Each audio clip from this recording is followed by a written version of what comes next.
मेरे प्यारे साथियों, नमस्कार। फ्रेंड्स, मैं आज आप सबके सामने भारत में जो भ्रष्टाचार की स्थिति पर रिपोर्ट आई है, उस पर थोड़ी-सी बातें करने जा रहा हूँ। और चूँकि करप्शन आपके सिलेबस का बहुत इम्पोर्टेंट टॉपिक है, अगर आप प्रीवियस ईयर्स के क्वेश्चन पेपर उठा करके देखेंगे, तो मैं प्री की बात तो नहीं करता, लेकिन मेंस में आपको इस टॉपिक पर प्रश्न भी मिल जाएँगे जो पूछे गए हैं। और फिर जो आपका फोर्थ पेपर है मेंस का, जनरल स्टडीज़ का, उसका तो फिर एक हिस्सा है ही है भ्रष्टाचार। क्योंकि देखिए, जब हम सिविल सेवक के बारे में बात करते हैं, जब हम सिविल सर्विसेज के बारे में बात करते हैं, जब हम प्रोफेशनल एथिक्स के बारे में बात करते हैं, तो सच पूछिए तो ये सब कुछ कहीं न कहीं भ्रष्टाचार से जुड़ ही जाता है। और जब हम पॉलिटिक्स की बात करते हैं, तो क्या वह भ्रष्टाचार से नहीं जुड़ता है? जब हम इंडस्ट्रियल एथिक्स की बात करते हैं, तो क्या वह भ्रष्टाचार से नहीं जुड़ता है? और सच पूछिए, जब हम प्रोफेशनल एथिक्स की बात करते हैं, तो वह बात तो कभी भी भ्रष्टाचार के बात के बिना पूरी होती ही नहीं। कुल मिलाकर यह कि अपने आप में यह बहुत इंपॉर्टेंट टॉपिक है, और ऐसा टॉपिक है जो लगातार आपसे अपडेट की मांग करता है। अगर आप घिसे पिटे अंदाज में तैयार करेंगे, घिसे पिटे अंदाज में अपने आंसर लिख करके आएंगे, तो उससे बात बनेगी नहीं। तो मैं सीधे सीधे अब आता हूं इस पर जो अभी इंडेक्स आया है उस पर। फ्रेंड्स, आपके लिए एक उपयोगी सूचना। मैंने आईएएस की तैयारी के लिए 2 पुस्तकें लिखी हैं। आप आईएएस कैसे बनेंगे, इसी के 2 भाग हैं। यह इंग्लिश में भी है। अब तक इसकी लाखों प्रतियां बिक चुकी हैं। यदि आप अपने आईएएस के लक्ष्य के प्रति सीरियस हैं, तो आप इन दोनों पुस्तकों को लाइट हाउस मानकर चलें। यह आपके लिए एक प्रकार से मस्ट रीड बुक है। आप नीचे डिस्क्रिप्शन में दिए गए लिंक से ये दोनों पुस्तकें मंगा सकते हैं। दोस्तों, ट्रांसपेरेंसी इंटरनेशनल एक एजेंसी है। ये हर साल भ्रष्टाचार पर अपनी रिपोर्ट जारी करती है। अनफॉर्चुनेट पार्ट ये है, जी हाँ, अनफॉर्चुनेट पार्ट ये है कि वह इंडेक्स यह दिखा रहा है कि भारत लगातार भ्रष्टाचार के मामले में ऊपर उठता चला जा रहा है, या यूँ कह लीजिए कि जो भ्रष्टाचार की सूची है उसमें नीचे चलता चला जा रहा है। अगर भ्रष्टाचार बढ़ेगा तो हमारा स्थान गिरता चला जाएगा। 180 देशों की सूची जारी की गई है, 180, और उसमें भारत 96 स्थान पर पहुंच गया है। 96। और इससे पहले किस स्थान पर था 2023 में? वह 93 स्थान पर था, 93rd पर था। और अगर आप और पीछे जाएंगे तो पता लगेगा कि भारत की स्थिति इससे बेहतर थी, अब वो और लगातार बुरी होती चली जा रही है। एक तरफ हम गुड गवर्नेंस की बात करते हैं, दूसरी तरफ हम देख रहे हैं कि भ्रष्टाचार के मामले में हम लगातार गिरते चले जा रहे हैं। यूँ कह लीजिए कि भ्रष्टाचार लगातार बढ़ता चला जा रहा है। गिरते चले जा रहे का मतलब इंडेक्स में।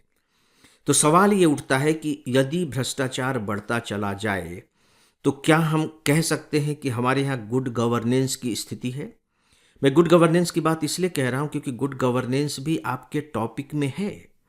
गुड गवर्नेंस का मतलब केवल ये नहीं है कि लोगों की समस्याओं को किस तरीके से जल्दी सुलझाया जाए। गुड गवर्नेंस का एक मतलब ये भी है कि कैसे ईमानदारी के साथ सुलझाया जाए, कैसे तटस्थता के साथ सुलझाया जाए।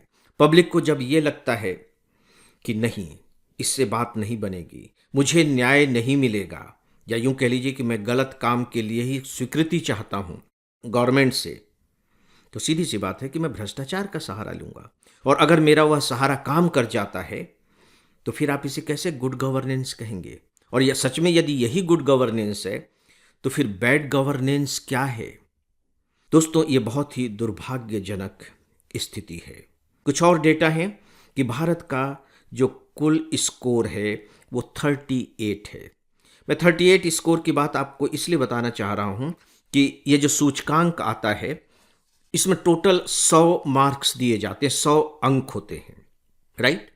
तो 100 अंक में जो 50 तक वाले होते हैं, उन्हें भ्रष्टाचार की श्रेणी में शामिल नहीं किया जाता। उनकी श्रेणी होती है कि वो ईमानदार हैं तो कितने ईमानदार हैं।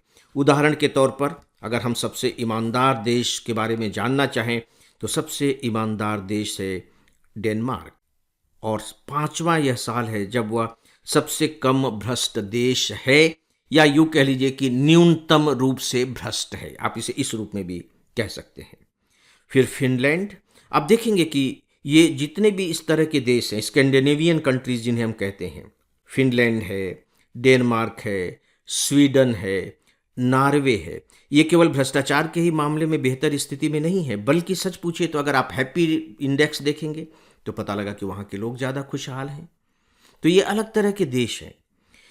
तो दोस्तों, डेनमार्क पहले स्थान पर है, फिनलैंड दूसरे स्थान पर है, सिंगापुर तीसरे स्थान पर है, न्यूजीलैंड चौथे स्थान पर है, और लग्जमबर्ग पांचवें स्थान पर है। चलिए, इन्हें याद करने की ज़रूरत नहीं है, आप पहले को याद रख लीजिए, डेनमार्क।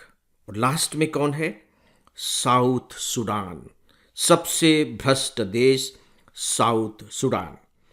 हम 96वें स्थान पर हैं। चलिए, आप संतोष कर सकते हैं कि पाकिस्तान 135वें पायदान पर है, हमसे भी ज़्यादा भ्रष्ट है।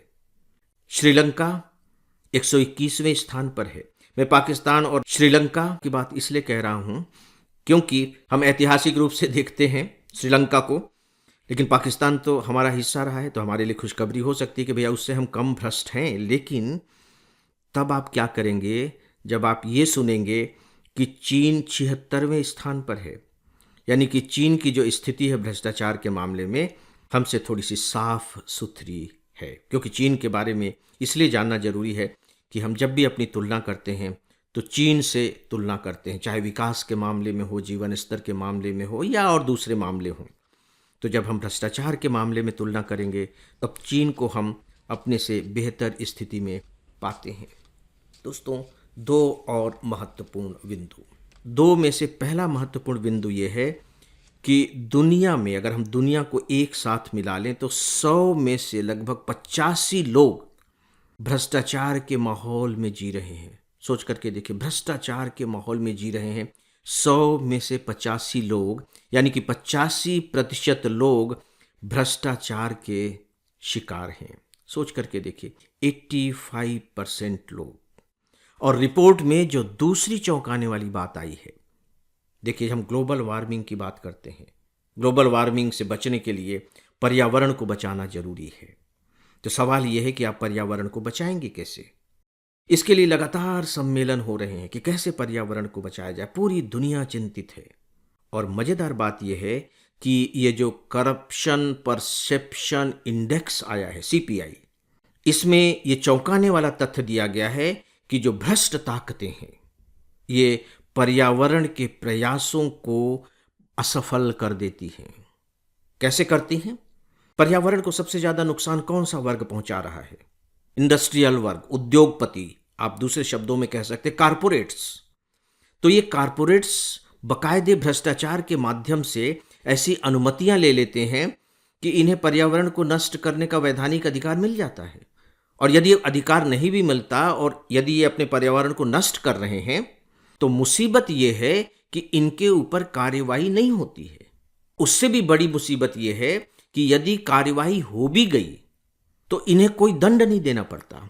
और आगे का कदम यह है कि अगर दंड देना भी पड़ जाए तो इनकी सेहत पे कोई फर्क नहीं पड़ता, दंड देकर के मुक्त हो जाते हैं और पता लगा कि फिर से वही काम करते हैं, क्योंकि इन्हें फिर से वही भरोसा है उसी बात का कि हमारे पास ताकत है। तो वो कौन सी ताकत है? वो धन की ताकत है, करप्शन की ताकत है। और कुछ देशों के पास तो अब राजनीतिक ताकत भी आ चुकी है, और खासकर लोकतांत्रिक देशों में, क्योंकि ये जो बड़ा वर्ग है, जो कारपोरेट्स हैं, ये चुनाव में राजनीतिक दलों की बाकायदे फंडिंग करते हैं। और यदि वो राजनीतिक दलों की फंडिंग कर रहे हैं और वो राजनीतिक दल सत्ता में आ जाती है, तो आपको क्या लगता है कि वो राजनीतिक दल, ये जो बड़े बड़े कारपोरेट हैं, इनके हितों पर कुल्हाड़ी चलाएंगे? और इस तरह की बातें आप लगातार सुनते रहते हैं, खासकर जो बड़े बड़े लोकतांत्रिक देश हैं वहाँ भी आपको इस तरह की बातें सुनने को मिल जाती हैं। तो दोस्तों, आप देखिए कि किस तरीके से ये जो करप्शन का टॉपिक है कई तथ्यों से जुड़ गया है। नंबर 1, करप्शन अपने आप में टॉपिक है। दूसरा, गुड गवर्नेंस। और तीसरा, पर्यावरण। और पर्यावरण भी आपके सिलेबस का बहुत इंपॉर्टेंट हिस्सा है। तो फ्रेंड्स, इस विषय के बारे में बस इतना ही, और अब डेली ऑडियो लेक्चर को यहीं समाप्त करता हूँ। नमस्कार।